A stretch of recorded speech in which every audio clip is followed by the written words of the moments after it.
welcome back. Once again, let's give a round of applause for our guests on tonight's panel, Cate Blanchett, Orlando Bloom, Liv Tyler, and Viggo Mortensen. Thank you all so much for being here. Now, as we look back at 20 years of these films that are recognized as masterpieces, critical, and obviously commercial successes, they mean an enormous amount to the people who are the fans of these movies, the fans of the books who saw them executed so beautifully on film. I'm curious, what did you think you were getting into when you were first approached about doing this film? Cate, let's start with you. What did you imagine, what did you know, about these stories? I just knew that I lost my sister for about 3 years to these novels, and they were really dangerous. So I actually hadn't gone down the rabbit hole, the Tolkien rabbit hole. I was terrified. And for me, it was working with the director of Brain Dead.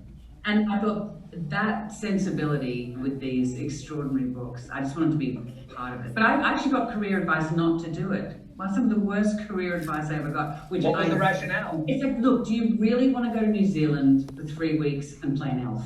I mean, who's going to see that? That was like, I said, it's Peter Jackson, he made Brain Dead. I said, of course I'm going. Liv, what did you know of the stories, and what was your expectation going in? My mom was a huge fan, and I knew that it had been a big part of her life, but I had never read the books and wasn't particularly familiar with the world.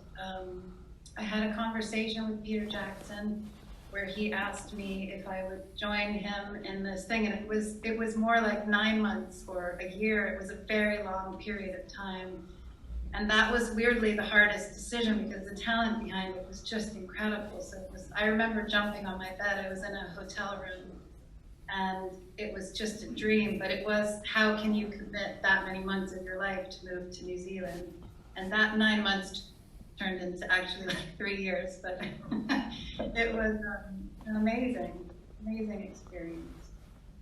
Orlando, what about you? What did you? Now, you famously basically emerged from your birth canal and got this job. Basically, you were 2 weeks out of acting school. Yes. Yeah, I actually got 2 days before I finished. I got news that I was cast, and I couldn't believe it. I think I called my agent every day for a week, twice a day, and was like, "Are you sure it's me? They really want it?" You know, it was one of those.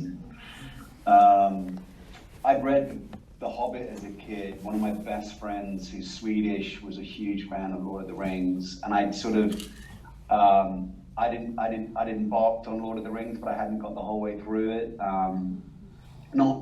Partly because I think I was probably ADD along with dyslexic, so it was just the focus and concentration to get there.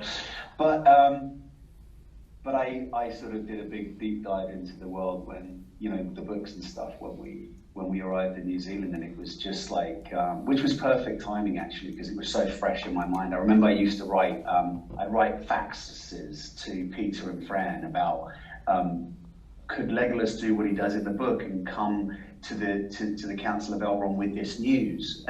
And they'd write me back a fax saying no. Like this.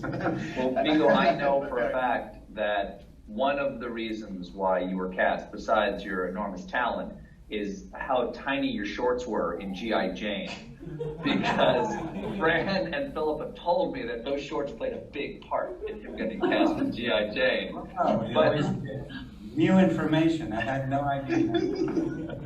My son, who was 11 at the time, had a lot to do with it. I got the phone call, and it was quite late. Everybody was already in New Zealand, and it was sort of a last-minute bit of casting. And I had not read these books, and I had no idea. And I was on the phone kind of saying, I don't know, I think it's not a good idea. I won't be prepared. I won't contribute the way I should. Maybe you should find someone who really knows these books. And I don't know. And then I hung up the phone, and my son Henry said, "What are you talking about? Are you talking about the Lord of the Rings?" And then he said he knew all about it. And he said, "Well, you have to do that." And what character is it? I said, "It's this guy. He's in the woods.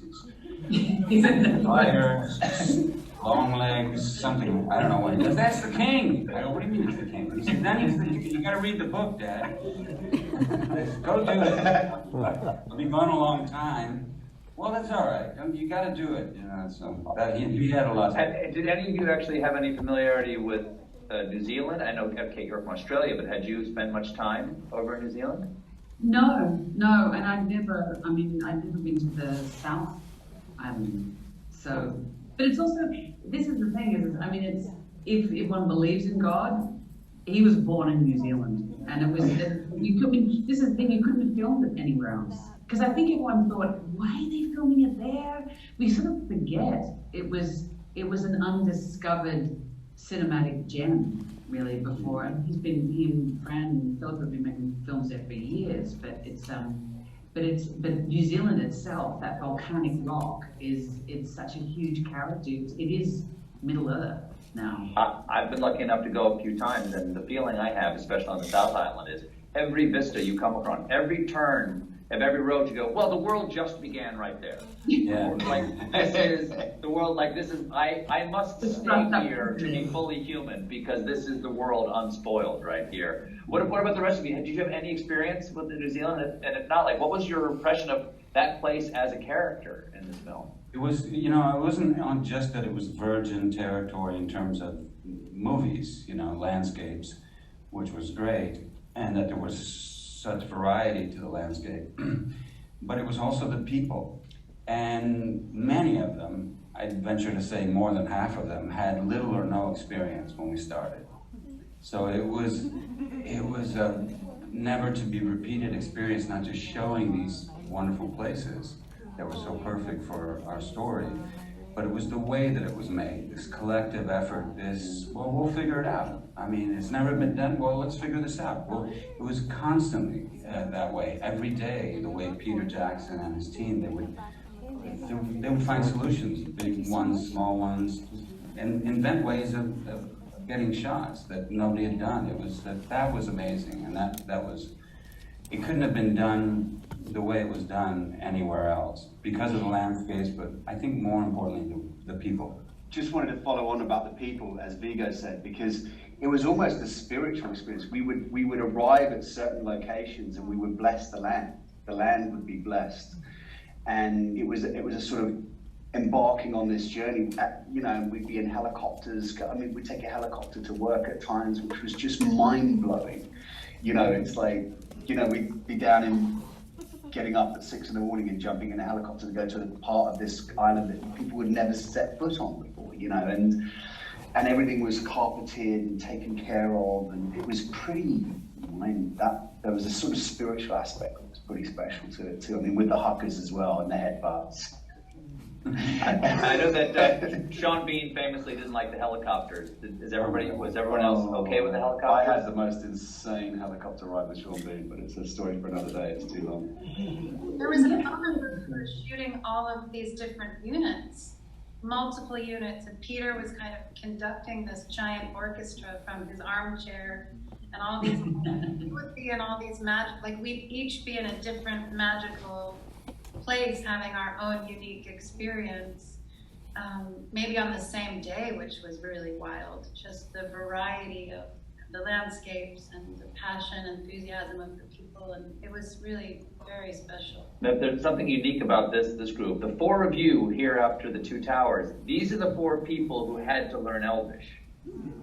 Because we got 3 elves and a guy who was raised by elves. What was that process like? When you looked at the lines and for the first time, when you saw Elvish written under your character's name, what was your reaction like? What was your reaction as an actor? Like, I have to say this? Andrew Jack, who we've lost, I can't imagine making these films without him, inventing a language or giving, breathing life back into this extraordinary language. The way he spoke it, I just thought, I want to live in that country. It's actually, Elvish is really beautiful. Liv had told me how difficult it was, but when you speak it, Liv, it's like, honey. It's so beautiful. It is like honey. Liv, do you still have any Elvish in your head? Do you still have any Elvish in your head? All my lines, they're sort of implanted there, but it was so fun because the way they would work with all of us, the dialect coaches, because we were all doing English accents as well as the different languages that we had to speak for the different characters. So they had broken it down and would teach, and they would give it to us on a cassette tape. I'm sure it was a cassette tape. Yeah. Sound, and we'd memorize it, and then they'd write it out so we could sort of see it, and it was just this repetitive memorization, and yeah, and then Viggo and I would have scenes where we were completely speaking in Elvish, which was so fun. There was one guy in particular, and I think he was sort of a hermit, lived somewhere in California. We'd call him at all hours of day and night while we were shooting, because, you know, California, Southern California, 19 hours ahead or something, right? And every once in a while, you know, Peter or somebody would have a question, or one of us would say, well, means this, but if you want to add one more word, or would it change the meaning if you also said this line in Elvish? Well, how do you say that in Elvish? I'm not sure. And Andrew Jack would say, I think it's this, but let's call the hermit. And we would wake this guy up. And we would ask him, and he would pronounce it over the phone, and we'd be like, yeah, say it again? Say it again. And I would say it out loud, and then Andrew would say it, and, you know, it was kind of crazy, the whole, you know, somebody said it was like a big student film, right, or something. It was taken like very, very seriously, wasn't it? Yeah. It was taken very, very seriously. I think there was more than one person. There were two people that we had to run these lines by, and we wouldn't roll camera on our Elvish dialogue unless it was correct. And Peter had, so that's, you know, in itself, when you think of that today, it's like, people will be like, well, who knows anyway? You know what I mean? There's this one hermit somewhere in the world who's going to be able to call it. Was that you, Stephen? Were they calling you? I would have known. You would have known.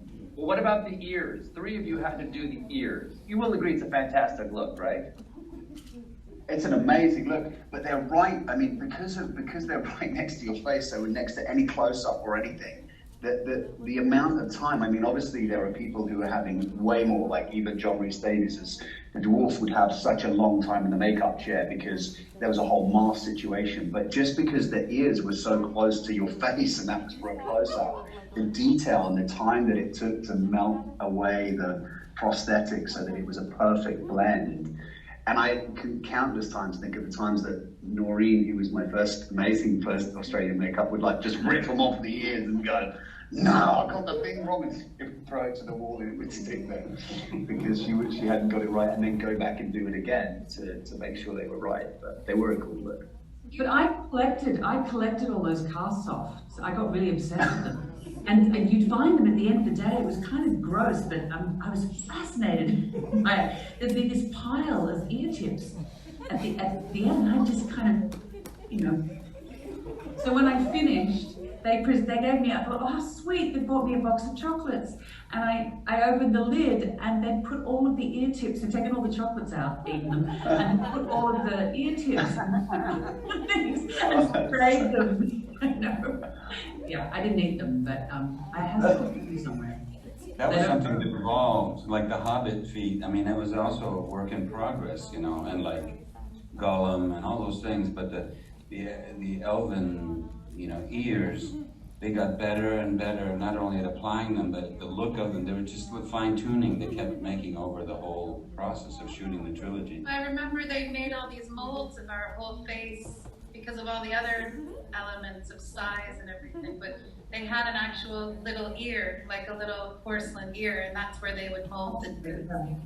And I once, because where the studio was very close to where we all lived in Seatoon, and one day I had a few hours off and I convinced them to let me go home, and I then didn't have to go back. And so I was driving around in my car and I tried to take my own ears off, which was a strange thing because there was a lot of glue involved in, but I left it on the dash of the car, and then it sort of melted into the car over the next few days because they would just disintegrate. They were just glycerin, I guess, and yeah.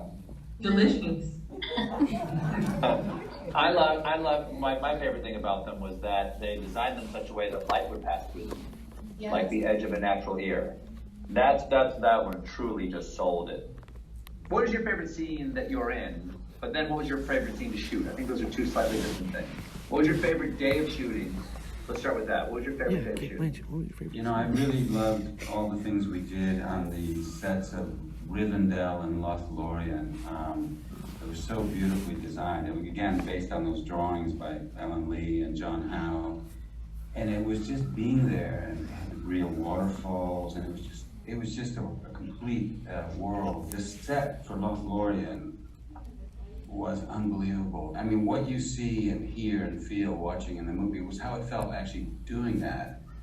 You know, where she appears to us coming down these stairs, and that was incredible. There was a scene actually that was not in the movies that Liv and I shot, that also takes place in Lothlorien on this this mound that has all these flowers called Karen Amroth, where they have these sort of yellow flowers and these white flowers. The Eleanor flower, the flower. Eleanor flower, yeah, beautiful. And that's where Arwen and Aragorn become betrothed, you know. And do you remember that, Liv? We shot this scene, and it was just before one of our breaks, so I shaved, and they tried to make me, you know, they did what they could, tried to make me look much younger than I was, and had sort of longer hair, and I was dressed as an elf, and it was like this beautiful shot. You were dressed as an elf? Completely, yeah. You remember? I didn't have the pointy ears, but I had an outfit completely, and with braided hair and all kinds of stuff. I think you put a flower between your toes. Oh yeah, I was barefoot, and I picked one of the Eleanor flowers with my foot, and I offered it to her. Now we know why it was cut. By the way, this is a man who would walk around. This is a man who would walk around barefoot the whole time, all through, because Kiwis famously walk barefoot, so his toes could not have been that pretty. He had the gnarliest looking toes. They were like, I'd be in a bar with Viggo, and it'd be broken glass, and he was like dancing around barefoot. I'd be like, bro, really? Legolas does a lot of amazing things. Do you have a favorite of those extraordinary things that Legolas does? Because there's a list of like, oh, okay, that's what elves can do that humans can't do. Do you have a favorite one? Shield surfing? Shield surfing was really cool. Shield surfing was really cool. I did a reshoot for the Oliphant moment, where, you know, I'm climbing up the back, and there was this. I was on a stage. So this was the magic of Pete as well. And as an actor, you then go and see the movies and just have your mind blown by what he had created. But, you know, I remember there was like a giant stack of sandbags painted blue, and so I was climbing up these, and it was like a skate park. He had like this slide, but like on a skateboard, so I had to sort of go down, for that was the trunk. There were all these really ingenious contraptions. You physically did that? That's not just there was a going down something?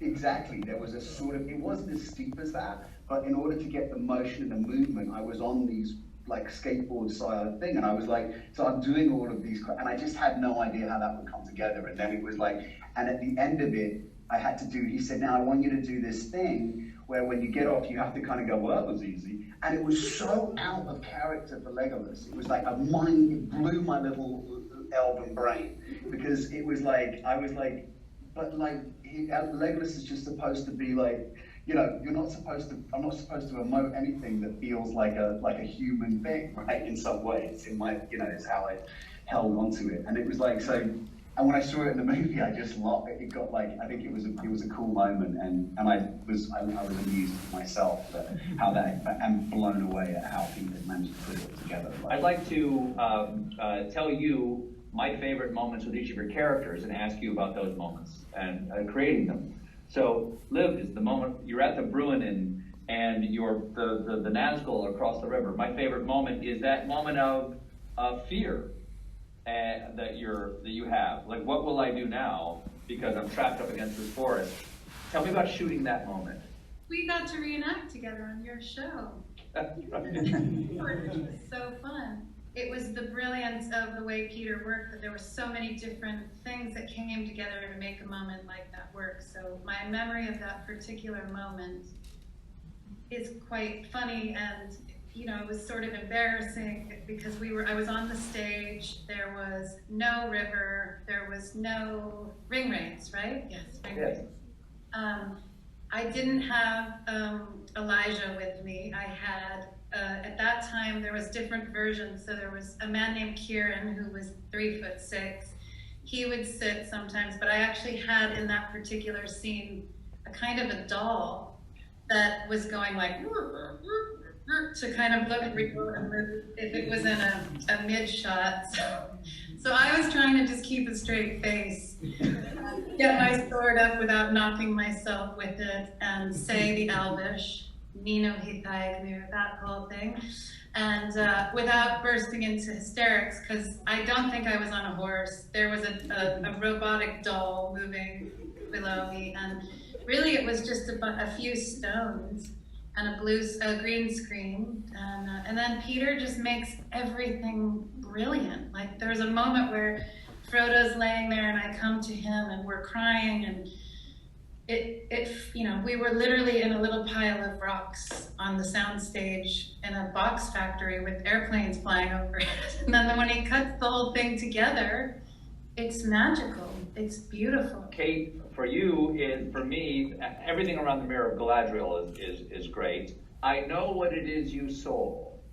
That side-eye look is both very Galadriel and very funny in a way at the same time, because there's been this amazing moment between Frodo and the Dark Lord in the presence of the Eye, and then cool as a cucumber. I know what it is you saw. Like it's a very high status thing for her to be doing in that moment. Tell me about shooting that scene. What I really loved about what Pete and Fran Philip unlocked from the books is Galadriel's dark side. You know, that you don't get to be that old without seeing a lot of stuff. And there wasn't a lot of scenes to bring that out, but they kind of wanted to play into that quite a lot, just how much she had seen, how much darkness she herself had been tested by. And so he was constantly playing with how much to reveal or to conceal, and it wasn't something that I'd immediately thought of when I thought of the story. So I found that really exciting. And then when we came back to do the Hobbit, obviously that was, he wanted to look a bit further into that, even though she's not really in the books at all. Maybe She's implied. Yeah, and that's what I think that's why the films are so successful. They're not slavish to the stories. They're really personal for Peter, I think. And so he was unapologetically looking at the stories through his own prism. And I think that's what, when you think about, like Liv was talking about how long they took to film, I think that's what sustained him and sustained everyone, is he was on a personal quest. It wasn't, of course, as a fan, but also he was just so fascinated by the layers, in it. So.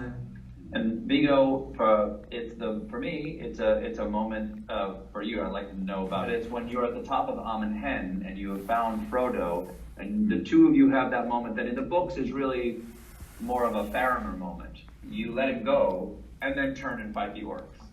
Like yes. that moment of surrendering Frodo, passing Isildur's test, and yes.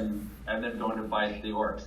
I love the letting Frodo go, but my favorite moment is bringing the sword up in front of your face as you came to go fight the orcs. Tell me about the choreography of that moment. What was it like to shoot that? Well, my memory, you often, when you see a movie, it's like looking at a photo album, and what you have, look at that, and what you... Given to me by Viggo. No, when you look at a photo album, you're looking at pictures, you're often, 90% of what you're looking at is outside that picture. You're remembering the day and who else was there, and that person's dead now. But when I'm watching that sequence, for example, and I remember it was extremely hot. It was summer, it was so hot, and I felt so bad for the enemy, because they were wearing these rubber suits, basically. They had so much prosthetics, and they were really gasping, and they would drink so much water. It was so hot, I remember. So I think we first shot the thing with Elijah, and that was a very crucial moment for both characters. For Frodo to realize, okay, this guy's not trying to take this, and he's also saying, go your way, do what you have to do. And that was beautifully shot. And then when we did this, I looked at Bob Anderson, the sword master. I said, how are we going to do this? We worked on this choreography, but then it was like there was a lot more of them. He said, well, they all look the same. It's like, how am I going to know which of the guys that we did the choreography with and who are the filler guys? It's like a wall of monsters, and it's 40 degrees out, centigrade. It was like, oh my God. And so he said, you'll know that they'll come for you, and you must dodge the ones, and the other ones. And Bob said, don't worry about it. Just whack the ones that aren't important. Just really hit them. And I said, well, Bob, I don't want to do that. But he said, that's okay. They're ready for it. They're padded. So it was man. Once it started, and that was a gesture I wanted to do, that I was sort of taking in some ideas from Nordic sagas or something. But it was like this moment of quiet. It's like, okay, now all hell breaks loose. Well, we've got to go in just a moment before we do. Is there anything you stole from set? Is there anything that you kept with you? I know, Cate, you've got the ears. Anything else you took?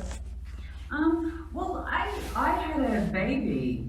This is how I know how long ago we did this, because when the premiere happened, while you were all there looking glamorous, I was pushing out my soon-to-be 20-year-old son.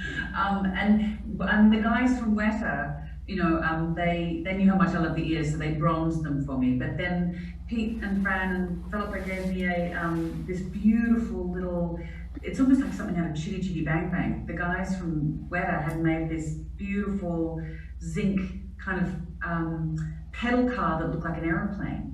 And it just, and I love it. I took all my gear. There's got a little padded seat and buttons, and and this reminded me how they're just A, they're incredible craftsmanship. B, they're extraordinary generosity, but also they're just like big kids, and they're all of these amazing things they made. They just loved it, and I think so they're all of those things, and they also made all of my kids. They got their shoe sizes. Of course, they don't fit them anymore, and they made them all hobbit feet. That's fantastic. Liv, did you take anything? I mean, how about, you have a souvenir? I mean, you're not thieves. Do you have a souvenir? They made me a sword, I guess, like Viggo as well. I think I need to, I'm sure I have more stuff up in my attic that I need to go. The sword is great. The sword is, is great shape.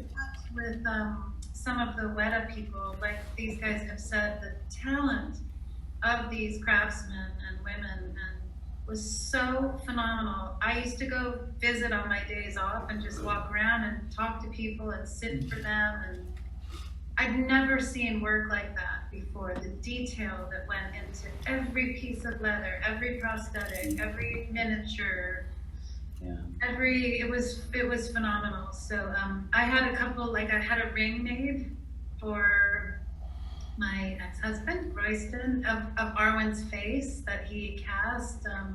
They're very, very talented and so special. So I'd love to go. Viggo, did you take anything from as a souvenir? I did take one. I have this very nice, beautiful, dark, smooth stone that I took from the Greenstone River, and that's connected to the two towers, because that's where the horse comes and finds me. I'm floating down the river, and after I've been thrown off this cliff and thought to be dead, and I almost drowned in that river. There was just an unexpected thing happened. This river was fairly deep, and I was meant to float down into this eddy, and all of a sudden there was a current. I don't know what happened. I got sucked down to the bottom, and they couldn't find me for a serious amount of time. And I was like, it was very clear. I remember seeing the sky. It was beautiful, but I was like, I can't. It was really cold too. I was running out of air, and I was trying to get out of this. It was like this current was pushing me down. It was weird. And I had these leather clothes, so it was heavy, and I kept kicking, and I finally kicked against this rock and got out and popped up, and I was like, oh, and then the stunt guys expected me to be somewhere else. And so it was a very close call. I mean, needless to say, didn't do that another take. They had the shot they needed. And I just wanted to remember that close call, and so I did take this nice little stone from there. So that's the one thing I stole from New Zealand. And Orlando, what'd you take? I had a bow that I used. I had a number 1 bow and a number 2 bow, and I think it was my number 1 bow. The shot before my last take in the whole thing, it broke. And this was a rubberish bow with metal inside, and I'd been using it the whole time. I was in this fight sequence and it snapped. It just bent in half and was not going to bend back because it was the metal inside broken, and I was devastated. So my second bow was brought out, which I had used as a stunt bow for plenty of moments and everything. And I was given that. Right at the end of filming. But funnily enough, I was really attached to all this stuff. I think that's probably as we all got kind of attached to stuff. And I remember, I think I wrote a series of emails many years later to Pete and Brent. It was so sweet. And I said, I would love my quiver, because I got so attached to that quiver. And because I think they thought they'd given it to me. There was so much happening at the end of that era. Yeah. They were so generous with everything they were doing. And I think there was like wrapping up the movie, saying farewell to people. There was so much happening. And I remember I received this package in the mail, and it was my quivers, and I was like, just my mind blew. I was just like, oh wow. And they've got so now I have them they're in a very special place, being very well kind of presented. I sort of so. And I'll tell you the one thing that I have from it that Peter gave me years ago is I have one of the stings. Oh, wow. I have one of the 4 hero stings. You've done really well. I really did. You've got Aragorn's sword, you've got Sting. You could retire right there. Well, that is a wrap on the second of our 3 conversations with the cast of the Lord of the Rings trilogy. Thank you to Cate, Orlando, Liv, and Viggo. And thank you to everyone watching, hopefully live in theaters right now, all around the United States and around the world. And I want to thank everybody working at those theaters who are doing everything possible to give you a safe and comfortable experience. And I hope we can all be together again soon. And join me soon in this very same theater for The Return of the King with Andy Serkis, Ian McKellen, and Peter Jackson. Thank you all so much, not only for tonight, but obviously for what you gave us 20 years ago and everything since. Thanks again. Thank you. Bye.